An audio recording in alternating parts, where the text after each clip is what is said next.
And we are looking today in session 6 at Jesus' journey to Jerusalem and the call to costly discipleship. And we'll start, as always, with acknowledging the first peoples of the nations where we each are as the custodians of that country on where we're meeting. And we pray.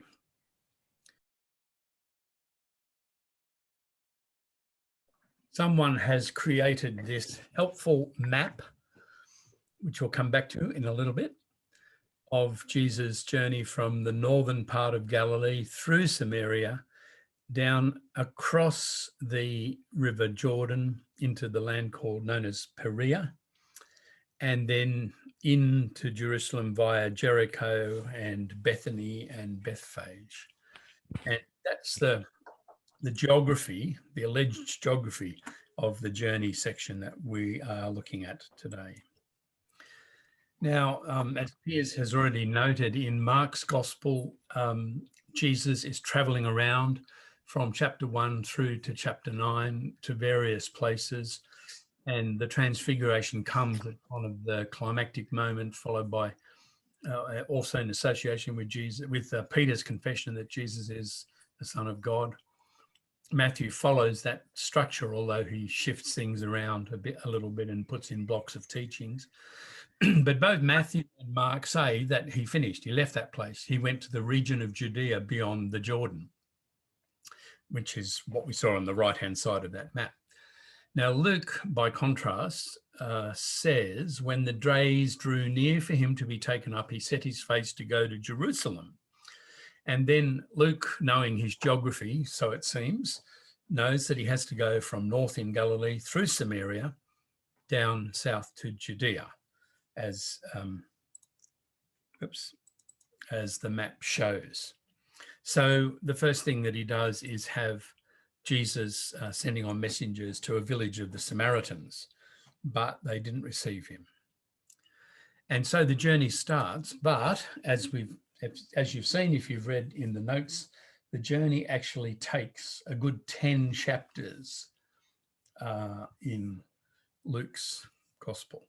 I want to just say a few things about these words, these Greek words that are in this verse, which, as we can see from the parallels, is Luke's rewriting of Mark 10:1 about going from Galilee to Judea. It just happens immediately, so it seems, in Mark, but in Luke, it's signaled. The first word is sumplerusthai, and I know it's all Greek to you, but that comes from a word pleroo that means to bring to fulfillment, to be completed. And I've put in the notes the various places, some of the very significant places in Luke's narrative where this word is used, and that exact same form of the word is used in Acts chapter 2, verse 1, when the days drew near, or when the days were being fulfilled on the day of Pentecost. So it's a really heavy, weighty, significantly weighted theological word in Luke's writing. He says the days drew near for him to be taken up, not the days drew near for him to set foot into Jerusalem, or the days drew near for him to be crucified, but he says the days drew near for him to be taken up. And that word can also be translated as ascension, for the days drew near for his ascension. And that, of course, is where Luke finishes his gospel, with Jesus, after he's raised from the dead, ascending. And that is also where he begins Acts, with the first scene being a longer version of the ascension of Jesus. So the ascension is, in Luke's kind of view of things, is the pivot point. So from this point in time, all is oriented to Jesus returning to God in heaven, using the ancient of the time. And then he uses this phrase, he set his face to go to Jerusalem. Also an interestingly significant word. We find this verb, this Greek verb, is used often in the Septuagint, the Greek translation of the Old Testament, In some places, and the references are in your notes, it refers to God's determination about what God is determined to do. God is setting God's face towards the people of Israel. And usually that's setting his face in terms of judgment. Certainly the way that Ezekiel uses it, Ezekiel is told again and again and again and again to set his face to the people of Israel, to pronounce God's judgment, God's proclamation over them. So Jesus is setting his face to go to Jerusalem very much in the manner of the prophet Ezekiel, and echoing God's determination to go and visit Jerusalem and utter judgment over it. And sure enough, in chapter 19, towards the end of chapter 19, when he eventually gets to Jerusalem, that's precisely what Luke says that he does. He pronounces judgment. He says what's going to happen to Jerusalem. He laments that their fate that is coming. So we thought that the opening point of consideration for you in your groups might be to talk about, why do you think that Luke seems to expand the journey of Jesus so that it takes 10 whole chapters, even though there's not a lot of references to the journey? It's clear that the journey begins in chapter 9 and ends in chapter 19. And what do you think might be the significance, as we read this Luke's story of Jesus, of being on the way, of walking resolutely to Jerusalem? There are some hints about this in the material if you've read it, but it will be a good thing for us to talk about that in groups. So that's what we're about to do. Well then, how did you get on? What insights did you discover? Did you discover any insights about this slow, circuitous way to Jerusalem? Come up with some ideas.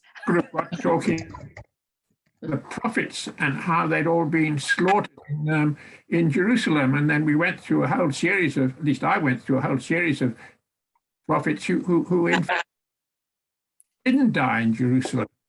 That's correct, Piers. Only one prophet died in Jerusalem, and he's not a written prophet. That is, he's not a prophet that has more than a few verses in Chronicles. He doesn't have a book, though he bears the name, same name as one of the book prophets. That's Zechariah, the son of the high priest in Chronicles, got up and told them they weren't doing what the Lord wanted them to do and they'd be in trouble, and they stoned him. So as far as we know, he's the only prophet stoned in Jerusalem. He was stoned in the temple precincts. And two others were apparently killed. One was Jeremiah, but that was in Egypt. And the other was Isaiah, who was cut in half. He wasn't stoned. Oh, God, that'd be terrible.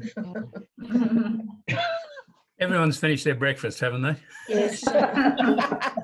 We certainly have now. So it is a curious statement that Jesus makes there. And it may be there was folk tale and just everyday mythical kind of knowledge that people had at that time that may have included more prophets than Zechariah, the son of the high priest.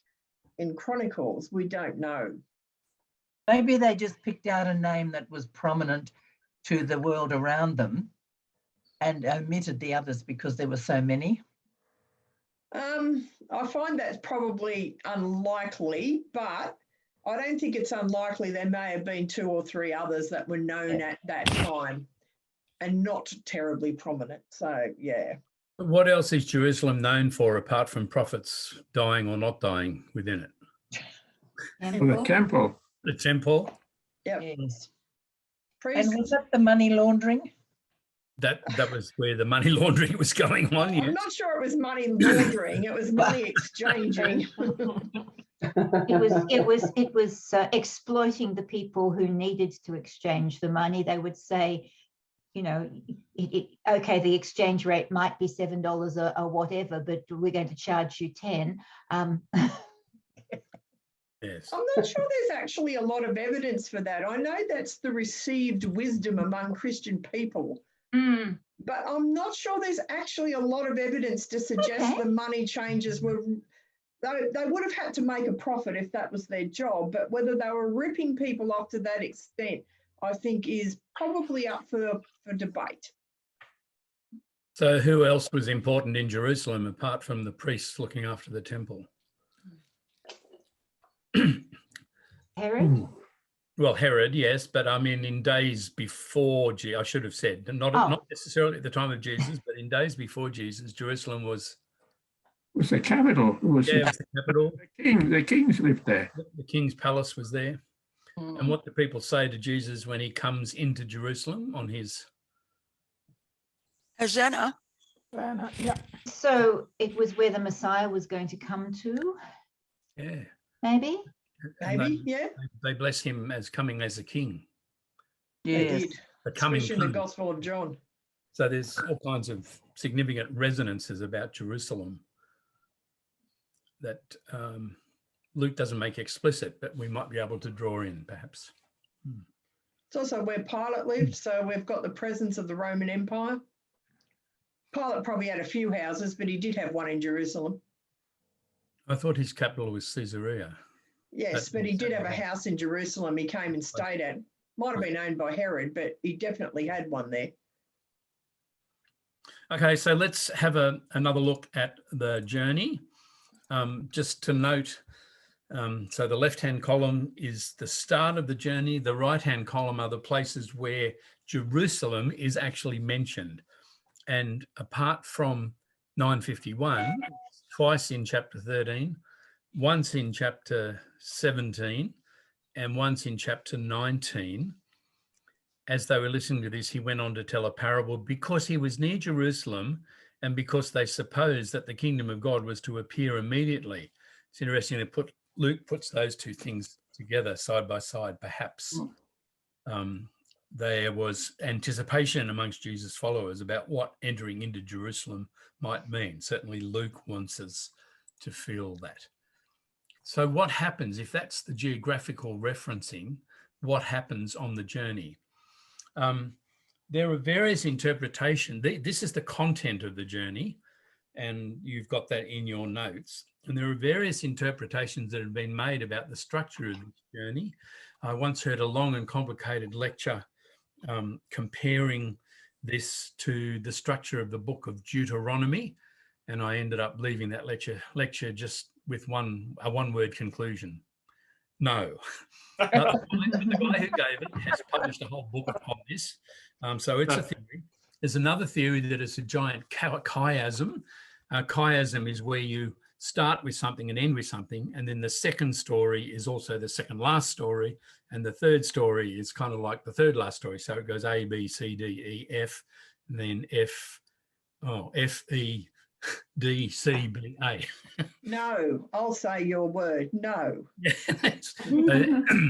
There is that possibility. There's the possibility that it's entirely random, which is a bit disappointing because we think that Luke is quite intentional in structuring his account. So that's a possibility. There's the possibility that he's more concerned about developing particular theological motifs like salvation for all, or the division that happens in Israel, or whatever. And there's the theory that I kind of favor because I think it does the best with a minimal amount of data, and that is to say it's really not a travelogue. That whilst Luke sets the site for Jerusalem, it's really not about saying what happened at each place along the way and where they were. It's more about what is involved in discipleship. Discipleship is about being on the way, and as we shall see, Jesus kind of seems to meander on the way. Well, we're going to listen to the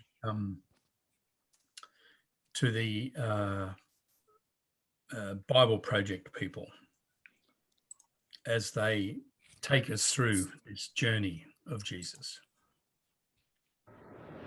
The Gospel of Luke opened with the birth of Jesus. Then Luke showed us how Jesus was Israel's Messiah, announcing the good news of God's kingdom to the poor, and how he was God's true prophet to Israel. In this next section, Jesus sets out with his disciples on a long road trip to Jerusalem, where they'll join thousands of Israelites to celebrate the ancient feast of Passover. Now, Luke wants this road trip from the mountain to Jerusalem to remind you of ancient Israel's long road trip.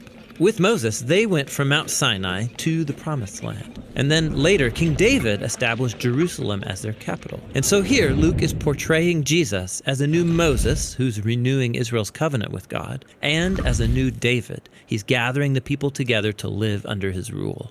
As Jesus leaves, he sends out a wave of his followers ahead of him to prepare each new place for his visit. Then Jesus would arrive, announcing the good news of God's kingdom, and he would call people to follow him and join this new thing God was doing in Israel. There are many of his teachings and parables in this section, specifically about how following Jesus will force you to totally rethink your money, how you resolve conflict, and how you treat the poor. In every town, Jesus would create communities of people who were learning to live in a totally new way, so that greed would be transformed into generosity and anger into forgiveness. And in these Jesus communities, all outsiders are welcome. Yeah, good news for the poor. That's one of Luke's main themes. Yeah, you'll find it all over this section. The marginalized people that he heals, the shamed sex workers he reaches out to, the tax collectors he includes. This is Jesus's kingdom crew.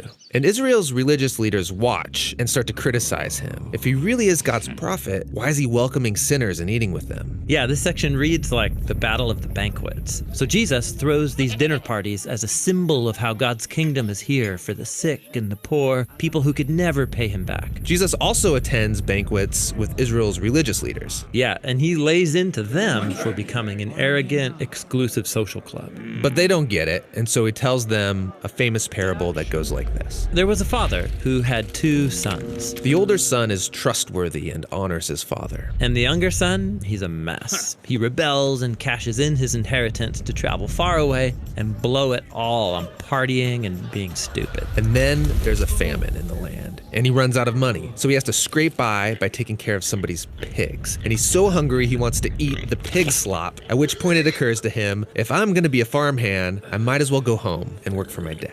At least I won't be eating pig food. So he treks back home, rehearsing his apology. Now, the father is certain that his son did not survive the famine. But then, one day, he sees someone walking down the road. It's his son. He's not dead. And so the father runs to him and embraces his son, kissing him all over. The son starts his speech. Dad, I don't deserve to be your son. Maybe I could come and work for you. But before he can finish, the father calls his servants to go get the nicest robe, new sandals, a fancy ring for his son. They are to prepare the best food for a banquet. It is time to celebrate. Now later that day, the older brother arrives from a long day working in the field to discover his long-lost loser of a brother has come home, and they're celebrating? And he gets angry. And think about it. He's been faithful to his father all of these years. He never got a party like this. And then this disgrace of a family member comes home, and they're going to celebrate him? It's disgusting. He refuses to join the banquet. So the father finds the older brother outside, and he says, Son, you are already in our family. Everything I have is yours. But we had to celebrate your brother because he was lost. And now he's found. He was dead, but now he's alive. Jesus wants the religious leaders to see the outsiders the way God sees them, as sons and daughters that are being reclaimed from death. Jesus' kingdom community was wide open to anybody. The only entry requirement is to humble yourself and recognize your need for God's mercy. And so the religious leaders' rejection of Jesus and his crew is actually a rejection of the God of Israel. The leaders don't like all of this, and so as Jesus' road trip comes to an end, the conflict is at a boiling point. Yeah, he's going to ride towards Jerusalem for Passover as they plot to take his life. And that's what the next section of Luke is all about. Well, we get to the next section in a few weeks because we're going to spend a few weeks on the journey with the journey material, some of the journey material. As Jesus arrives at Jerusalem, it's taken him 10 chapters to get to Jericho on the outskirts of Jerusalem, or relatively closer than where he was before. He tells the parable about the kingdom of God. He goes on ahead up to Jerusalem. That's riding on the donkey and the crowds crying out, Hosanna, as he comes into the city. Only Luke reports that he saw the city and he wept over it, saying, if only you had recognized the things that make for peace.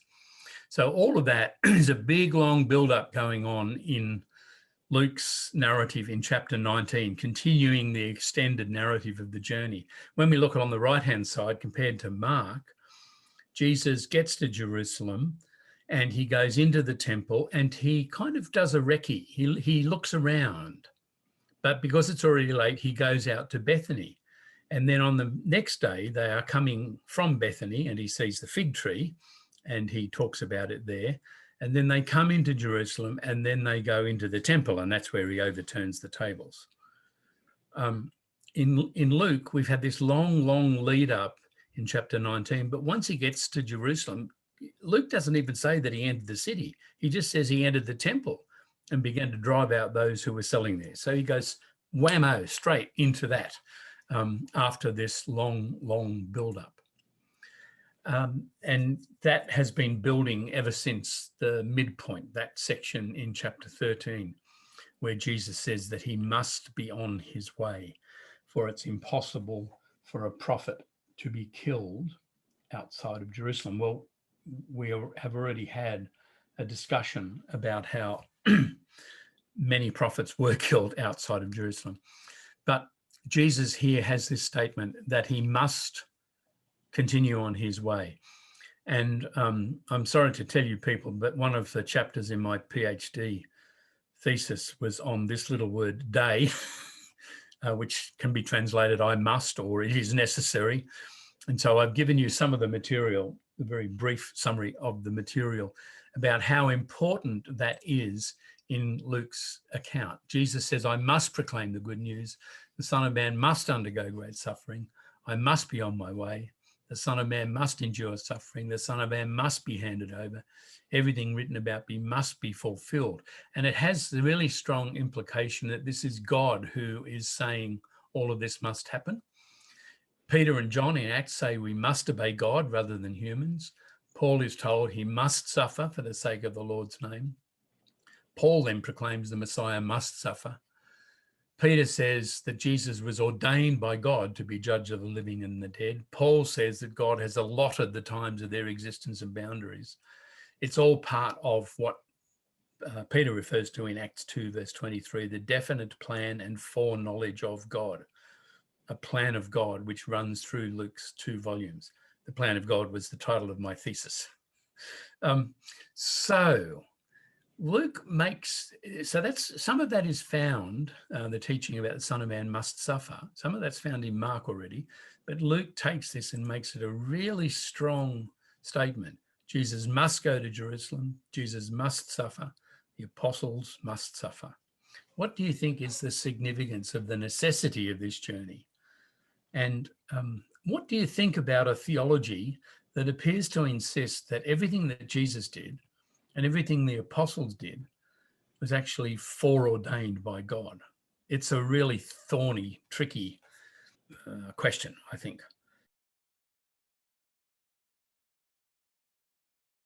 So how did you go with this question about the necessity of the journey and whether it was foreordained? Interesting discussions. Interesting. That's all you. Is that all you've got to say, Mary? Some interesting discussions. Would you like I to think report that in our group there was well, personally, I don't think his death was foreordained by God, because I don't believe God is that sort of existence. I think God is the ground of all being. I don't think he sits up in heaven and controls anything. But I think that when Jesus had got to Jerusalem and had been telling the authorities that they were doing the wrong things, that he knew in a sense that he was very likely to be picked up and executed. But like my question was, Elizabeth, like you keep saying, without Isaiah, we don't have the New Testament. So if it's all predicted in Isaiah, so is it foreordained? If you believe Isaiah was written about this event, which he probably wasn't, but if you believe he was, you could say that it was foreordained. In that sense, it's a fulfillment of prophecy. And Luke clearly sees it that way, though Piers has given the more rational explanation, I think. We were sharing in our group, and I started the discussion on this topic, that for me anyway, and I'm interested in what others think, as a Christian growing up in Australia 2,000 years later, to me, the risen Christ and the stunning message and the transformation that it's brought to my life and to others people's lives doesn't have, I feel, anything to do with the fulfillment story. However, if I was a Jew 2,000 years ago wandering around the desert somewhere and knew all these texts from the Torah off by heart, the fulfillment story would be absolutely convincing and necessary. So and our group kicked that around for a while. I think that's a really good point you make, Peter. I think back in the ancient world that this was a really convincing story, and it was a necessary story for them to see what they saw. And without this story and without drawing on this tradition that they had, it probably would have had a different ending.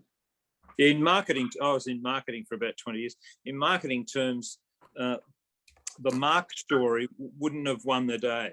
Like, he started here, he finished there, and this is what he did, that sort of prosaic outcome. But this wonderful drawing of all these hundreds of threads that John has taken us through in the notes is just so compelling if you were a practicing Jew at the time. Yes, yeah. And remembering this is not a literate society. People did know these things off by heart.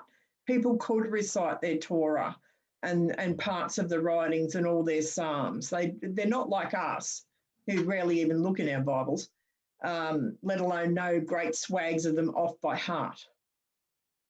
And so if you hear this and it sounds like that this person in front of you is actually fulfilling these things, that is a very compelling narrative.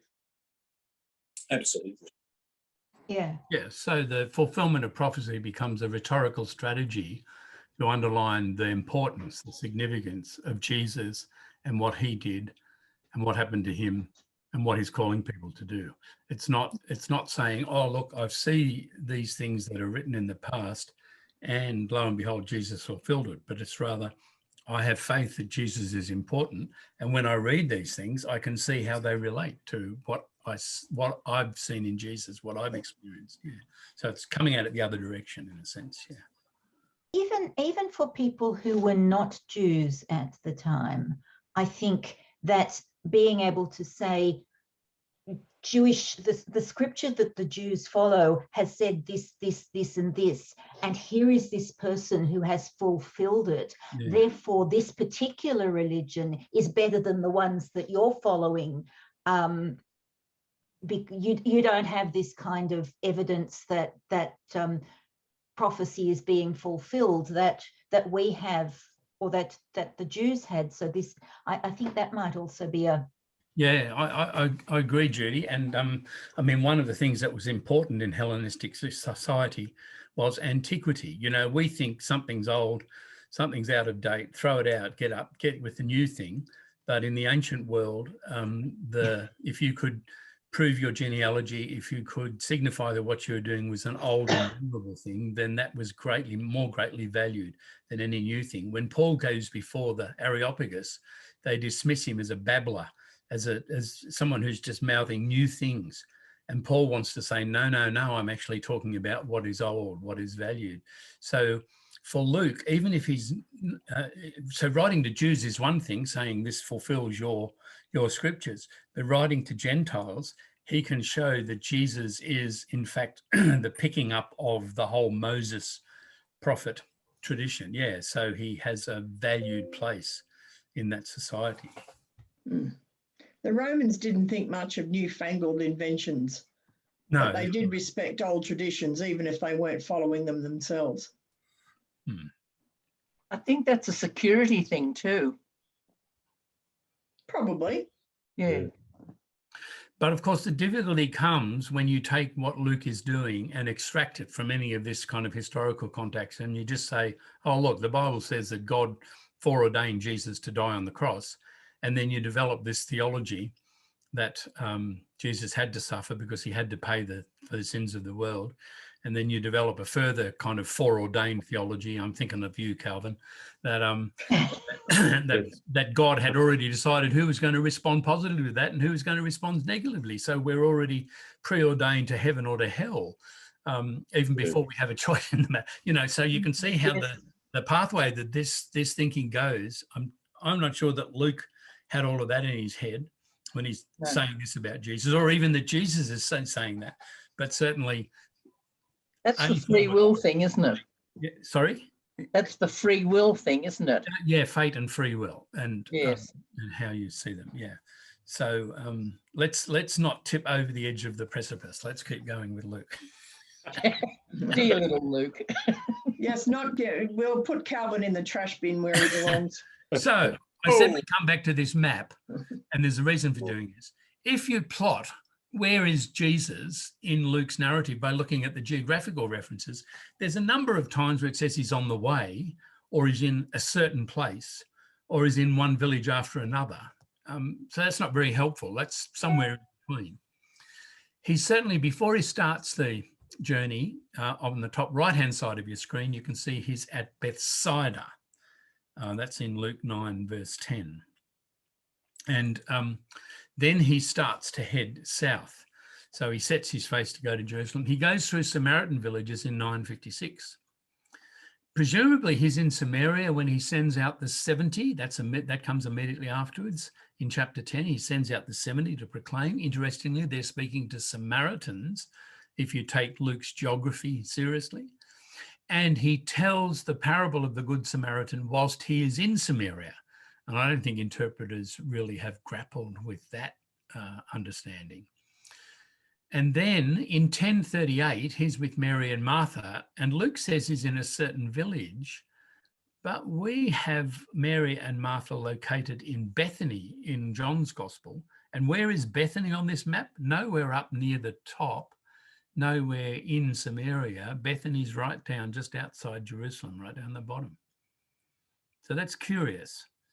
At any rate, Luke doesn't say he's in Bethany, he just says a certain village. Now, the next reference really is chapter 17.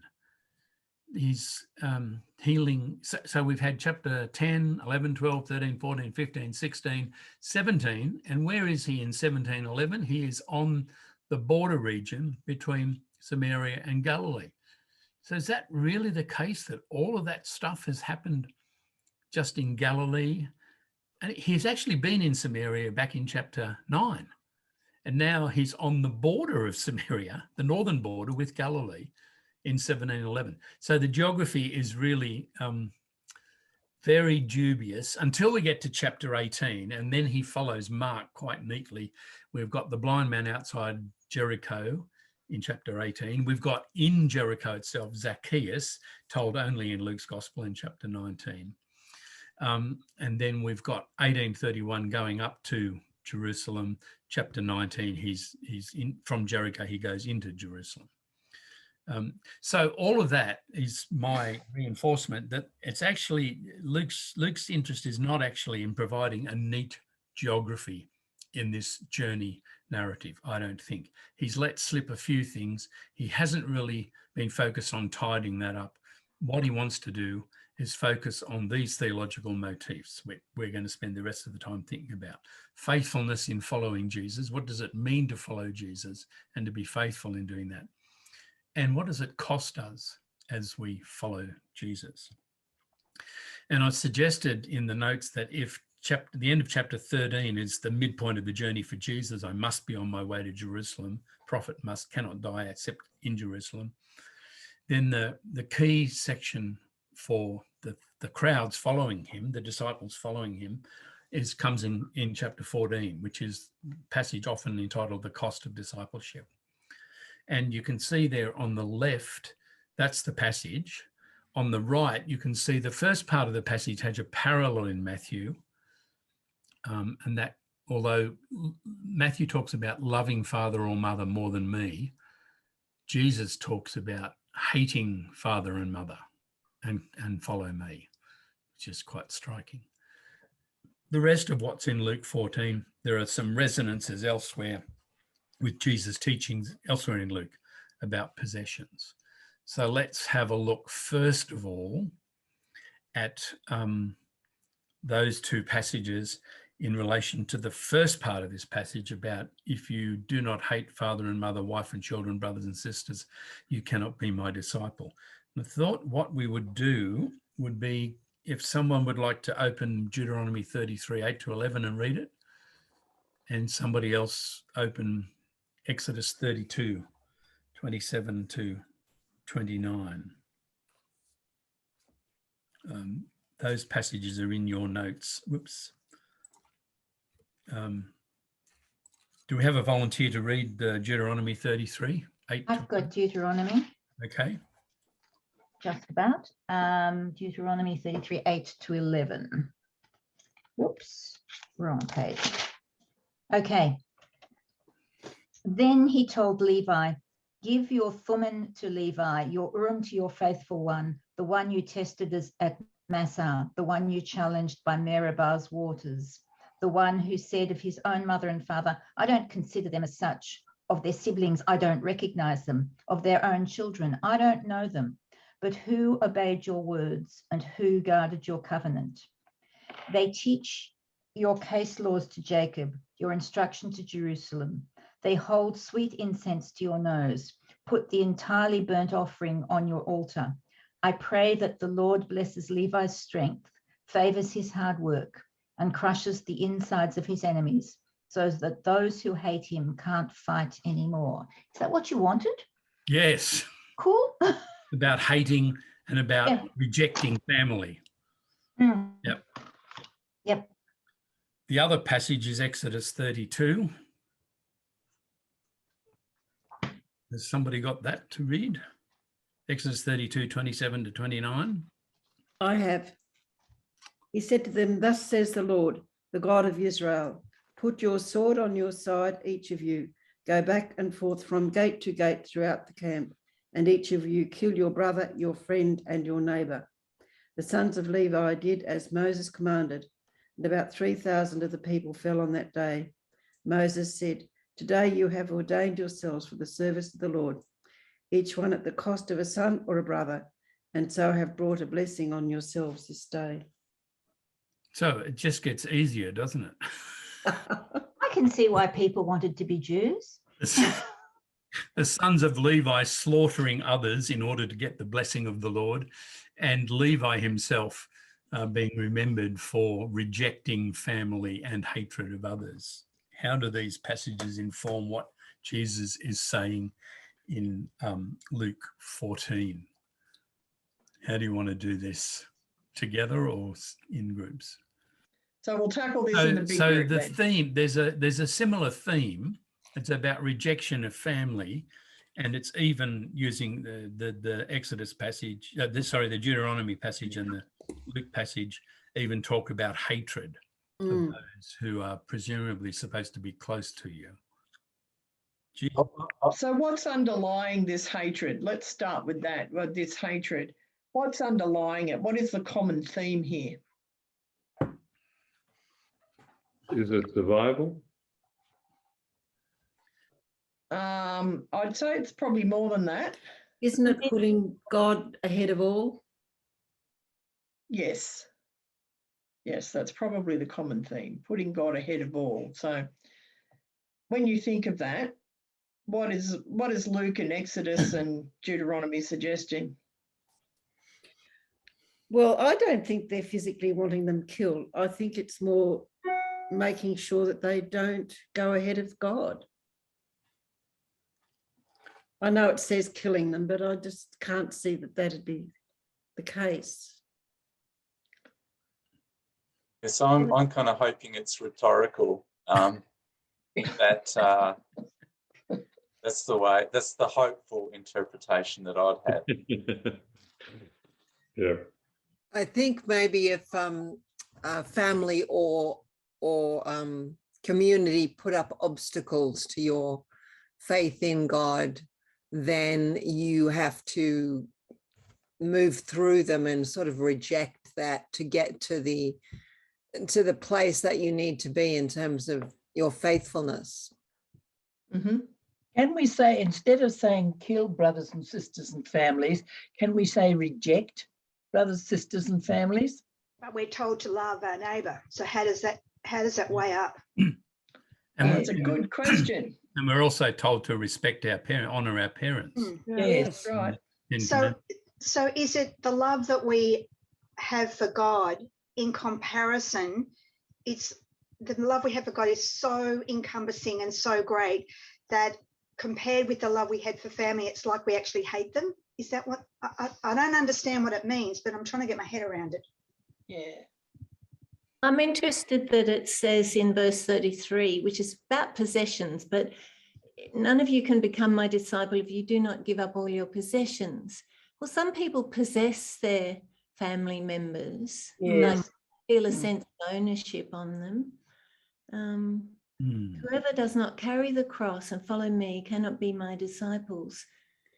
It means to give up or mustn't have priority over, I don't know, renounce.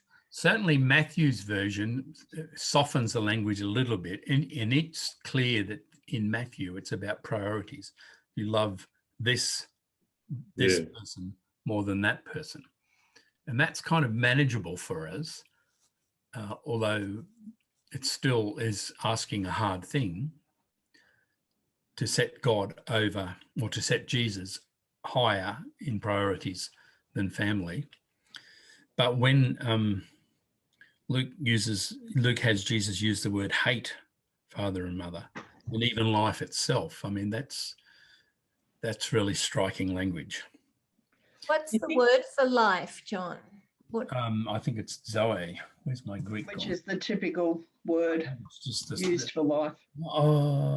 Yeah. So would that be life in the sense of material life as we know it here on this earth, sort of thing? Probably. Because normally if they want to express something different, they'd say eternal life and they'd qualify it. Oh, it's actually suke.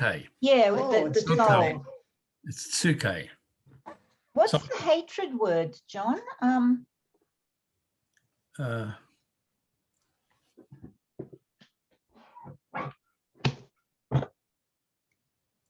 Is that it's miseo. It's the standard word for hate. Miseo, which is the opposite of agapao.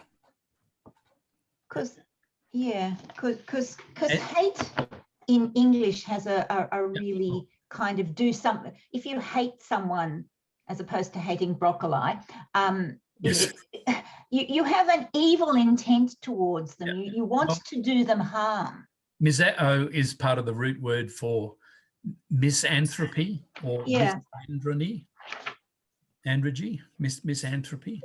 So a misanthrope is someone who hates men. And that's possibly a different, that's a different thing to actively wishing someone harm, I think.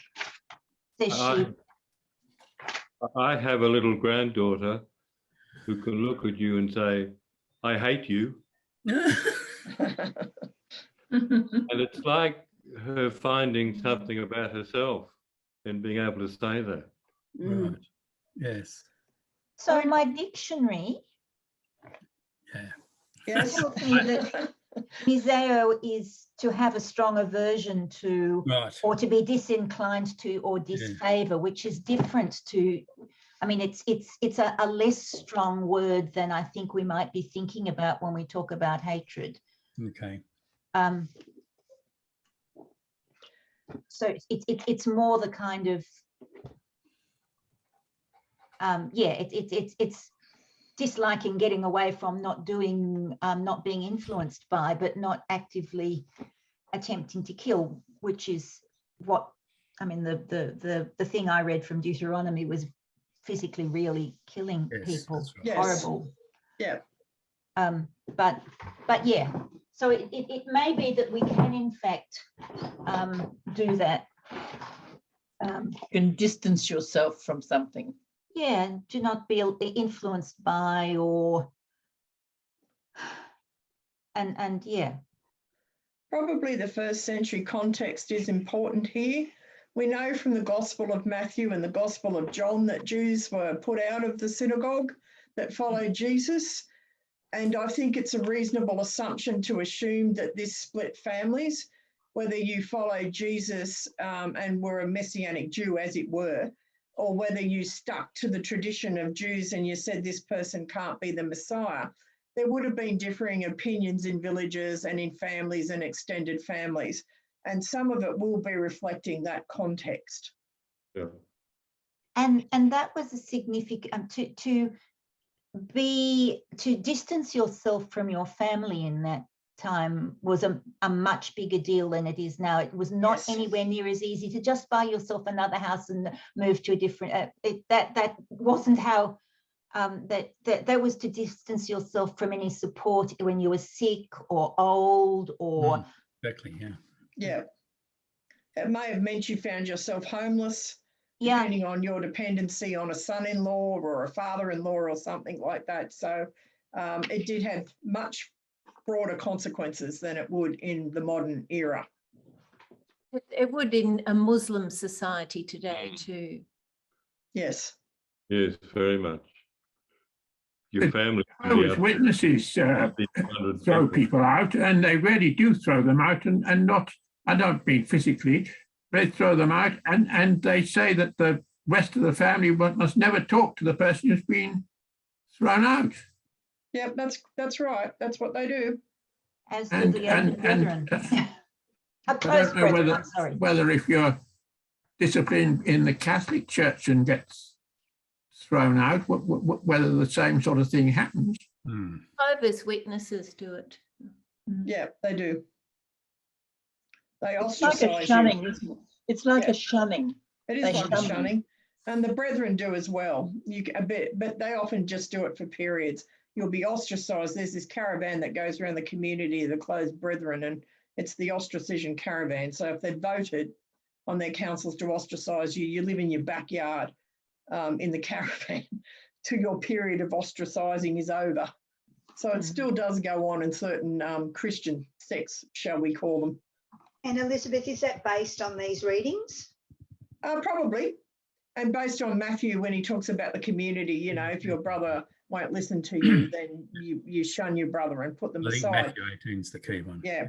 The problem with the brethren, of course, is they're so patriarchal that if it's a woman being ostracized, you've got the problem of who cooks food for the kids and hubby. So she'll be in her ostracism caravan in the backyard and no one in the family will speak to her, but she still has to clean the house and do all the cooking and do all sorts of stuff like that. So that's how it works. So here we are walking along the road with Jesus. He's heading steadfastly to Jerusalem, and he seems to have some very clear things in mind. And Luke says that large crowds were traveling with him. If you were Jesus at that point and you turned to the large crowds, would you say to them, go home and tell your parents that you hate them and that you never want anything to do with them? I mean, what kind of preaching strategy is this? He goes. Doesn't say that. He doesn't say go home and tell them you hate them. He says. Oh, I'm sorry, I'm paraphrasing. He Okay. just says, come to me and hate them, leave them behind. Yeah. Well, clearly they did if they were with him. I think leave them behind is the thing. Follow me and leave your family behind. Leave them behind, yeah. And then he says, whoever does not carry the cross and follow me cannot be my disciple. And I've put some references from non-Jewish, non-Christian writers. The cross referred to in shorthand as the slave's punishment. Plutarch, writing after the time of Jesus, says every criminal condemned to death bears his cross on his back. Sallust, a Roman historian before Jesus, says the most notorious pirates were either hung from the mast or fastened high up on a gibbet without being tortured first. And of course, Josephus tells us on a number of occasions how the Romans crucified Jews because of the rebellion that they were fomenting.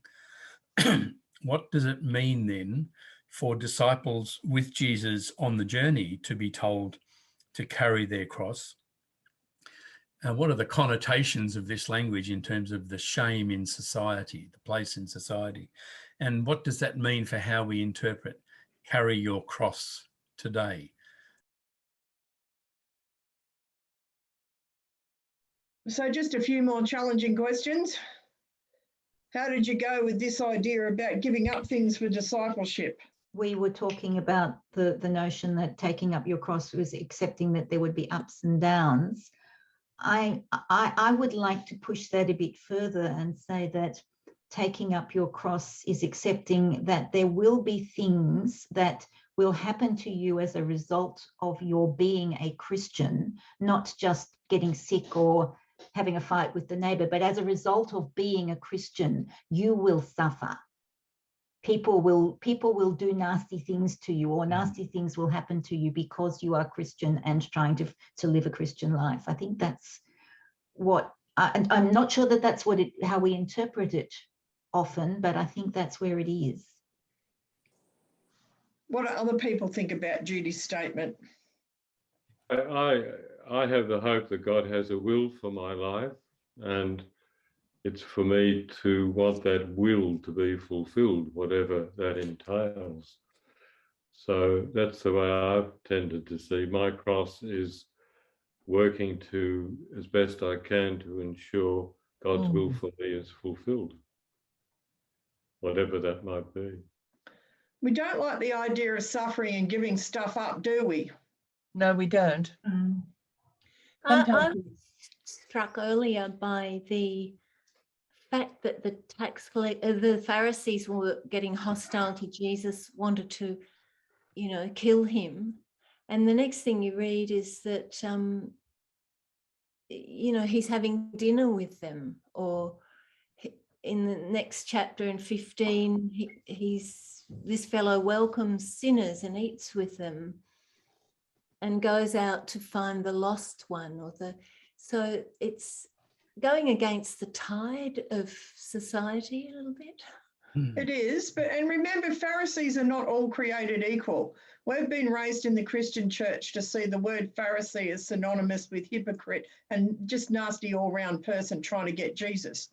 The Gospel of Luke is much more realistic in presenting Pharisees are a diverse group of people. They warn Jesus about Herod. He eats with a number of them. He has Barneys with another group of them. He has theological debates with another group of them. It doesn't mean they're all crooks. It doesn't mean they're all hypocrites. And it means that, like any bunch of Christian ministers or priests or Catholic or Orthodox, there's different people in those roles. And they do different things and have different opinions and different attitudes. So can I ask people, do not tar the Pharisees with the same brush that your Sunday schools probably taught you to do. They were wrong. And there's a question about this next week in next week's study. Yes. I just thought I'd raise it, John, because it's going to come up. Not all Pharisees are bad. Yeah. And in fact, Josephus describes them as merry people who are really, really, really popular with the rural Jews, which sits completely at odds with everything that we've been taught about them. I think part of the trouble for the Pharisees is that they were in opposition to the new church, and therefore they had to be condemned, which is. But I think Jesus had agreed with many of the ideas of the Pharisees anyway. So, yes, he did. And I don't think he was not in opposition to all Pharisees. And one other little point that might help you is that if we didn't have the Pharisees, there'd be no prophets. It was the Pharisees' insistence that the prophets were included that got them into the Hebrew Bible. And this Sunday's reading from Luke actually starts out with the Pharisees saying to Jesus, watch out, you're in danger, you should run away. Trying to protect him and save him. And Jesus went, well, no, that's not what I'm here for. But it's a very thank you anyway, if you're concerned. So that important point taken, he still is willing to cross boundaries and go to the less likely. Yes, he is. Yeah. That's the other question for next week. So I'll have plenty of time to think about it before we ask them for nuances. To come back to your original question, it is a problem for us. There's a number of things going on. One, we've been taught to be passive consumers of Christianity rather than active Christians in many ways. So you go to church, you sit there, you listen to the minister, you listen to someone do the prayers, listen to Bible readings, and that may be the only extent in the week that you really prosecute, in a sense, your Christianity. So that's one problem. The second problem is we are in the comfortable Western world with houses and possessions and reasonable incomes for most of us. And the idea of giving up enough of that to make it hurt, rather than just giving away a bit of our abundance, is something that as Christians, we're not very good at. We're really not. We tinker at the edges of what is actually making it, giving something till it hurts, as it were, whether that's 10% tithing, whether that's sharing your abundance with more than your immediate family, whether it's giving beggars a $50 note instead of a 10-cent coin. It's, you know, do we give till it hurts? What do we actually mean when we say our disciples? And the last thing is that a lot of our church Christians equate being good citizens with good disciples. They are not the same. So Elizabeth raised the last question when Jesus says, you can't be my disciple if you don't give up all your possessions. And the question is to think about what it would mean for a person to have renounced everything in a society where interdependence was really important. And for us to think about what that might mean for us today. Is this another one of those really hard sayings of Jesus that we squirm about understanding? If you took this literally, yep, it would be we would be totally destroyed. We couldn't. Yes, we couldn't cope. And I just found myself thinking of people in the flood. Doing the Exodus thing of bumping off our brothers and sisters, we couldn't live either. So we really need to attack fundamentalism here and find a way forward. That's right. And I think that we need to think about it is every week in most churches we pray, your kingdom come, your will be done on heaven as it is on earth. Now that is an incredibly dangerous prayer. And the tugging on people will tell you that I have a disconcerting habit of asking them, what does that mean to you? What does it look like when God's kingdom comes? Now, it doesn't mean giving away all your stuff, but it might mean giving away half your stuff. So you're living in a little 3-bedroom place, not even 3-bedroom. You're living in a four-roomed house, and all the rest of the world is in a 4-roomed house. And that's equality. That's justice. It might mean that. So it's thinking along those lines. What does it mean when you pray that God's kingdom come? What does it look like? And I'm probably concerned for myself that this is bad news for the Western world. Yes. Thinking of those who've lost everything in the floods. Yep. So what does it mean for the rest of the community that's Christian if we actually lived out kingdom values of equality and justice when we have what we have and those people have nothing? That should be scaring the socks off you all. It ought to be. I don't think it's a question. Peter's right. You can't just sell it all and give it away. Not in our world. It won't work. But what does it mean to think about actually living in a just and equal way?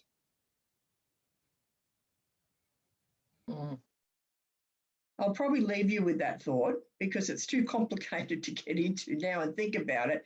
But by a stroke of good luck and good fortune, we have been born or we have emigrated to Australia, where we're very fortunate here and we're in a very wealthy country. What does that mean for us when we compare ourselves to those living on less than $2 a day? Especially when you pray that prayer. I'll leave you to ponder on that for the week, I think. And see if you can come up with any answers, because I can't think of any easy answers as I sit here, as you can see behind me, cluttered up with stuff. But I think it makes me feel uncomfortable. We're very vulnerable as well. Vulnerable to what, David? Do you want to unpack that a bit more? Well, we've gone through incredible bushfires, a plague, these extraordinary floods. For all our being comfortable, we're also, I think, being asked to realise our vulnerability. That's probably true, but most of Australia isn't going through those things, and most of Australia hasn't lost those things. So the question is, what is the rest of Australia doing about the people who Oh, have? sure. I'm not denying that. I'm pointing out that Yeah. might help us to appreciate our vulnerability. Credit Swiss would tell us that we're the richest population that the earth has ever seen, the Australian population. That's pretty correct. We're right up there. It's been so for the last 3 years, and before that it was New Zealand. So we're just ahead of New Zealand and Switzerland. But as the richest people on earth, what you say this morning to us is a challenge to leave us with. Absolutely, yeah. Absolutely it is. And I think it was you, Matt, that said that. It was a real challenge. Yep, that's right. We lock up our refugees. Yes, we lock up our refugees. We can't even share our boundless plains to share, as our national anthem says, and you'll never catch the government singing that verse. And they won't put a 1% tax increase to make sure that old people are dealt with some decency. I mean, we could go on. We could, but it's not all up to the government. It's up to us as well, as we sit in our palatial 4-bedroom mansions. We have the biggest houses in the world, Australian people. The biggest houses in the world, on average, are in this country. Think about it. So take up your cross, sell all your possessions, and join us in prayer. Yes, if those of you, a few of you have been coming along and joining us in prayer at 7:30 a.m. and 6 p.m. as we're praying our way through Lent based on the liturgy of the Northumbrian community.